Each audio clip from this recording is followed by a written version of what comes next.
Hey everybody, hope all is well with you and that things are cool in your world.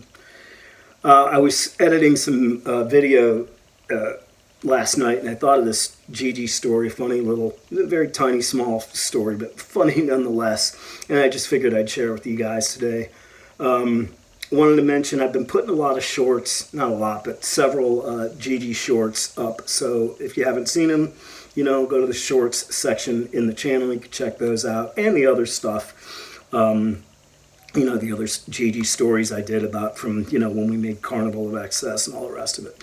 Anyways, I just want to mention too that,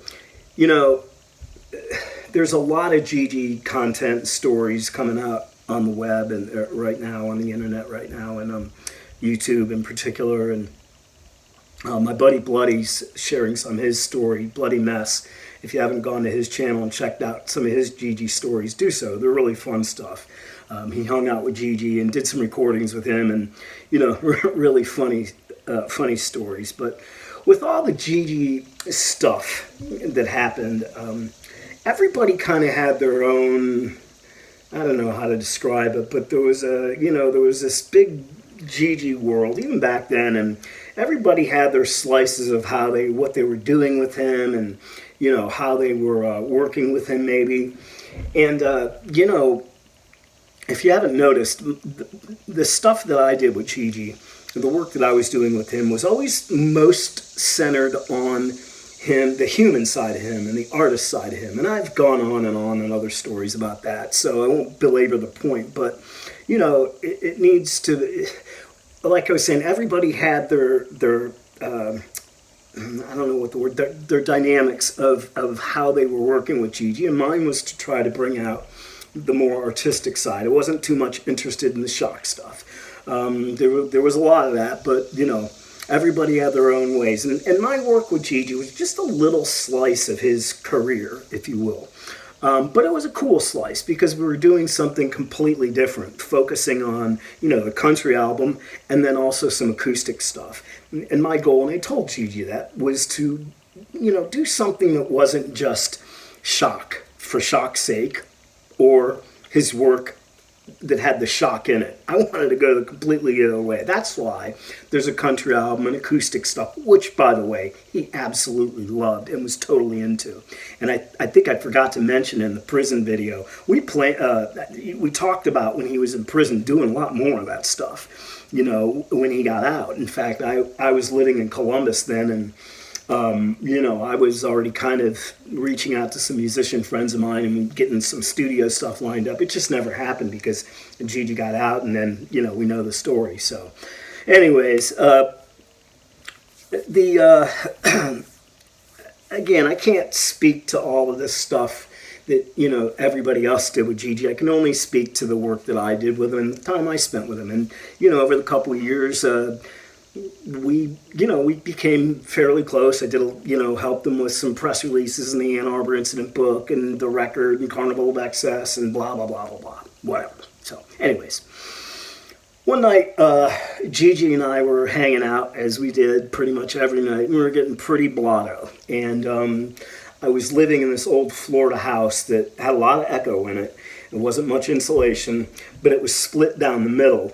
And where the living room was on one side, and there was a wall that separated where our bedroom was, so they were kind of right next to each other, and only this wall separated it. So unfortunately, when GG and I were partying a lot in the nights, going way into the mornings, Razor was in the room, and, at this time she was taking classes at USF, and I believe at that time she was getting her master's, so she was taking summer classes. I wasn't. I took the summer off. Point is that, I don't know how she was able to get through, because I think that, if I'm not mistaken, it was the end of the summer semester when GG came, so there was stuff due and papers and tests and all the rest of it, and we kind of sucked because we didn't really, we were going at it, and she was such a good sport about all of it. that, you know, it's just, it was amazing. And, you know, her and Gigi got along really well, so that had something to do with it too. But there was this one night where, you know, we had hit it pretty hard, and it was late, maybe 3:30, whatever, 4 in the morning, and, you know, we were both hammered.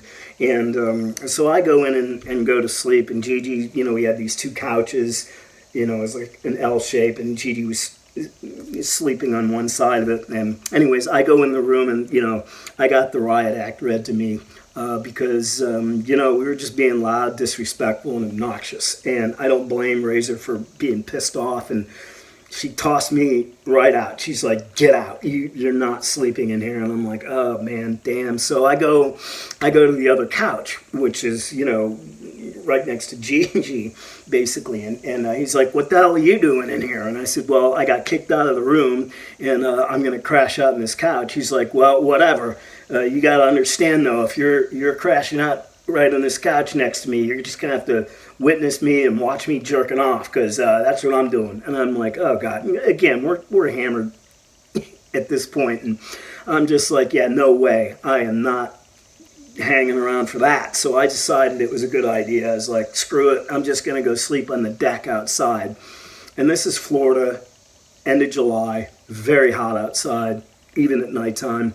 And, you know, because it was by the pool, we just had boatloads of mosquitoes out there. So I crashed out for a couple hours on the deck. I woke up totally sweaty, totally hungover, and fully bitten, just tons of mosquito bites everywhere. And it wasn't pleasant. Whatever, though, you know, it was just par for the course.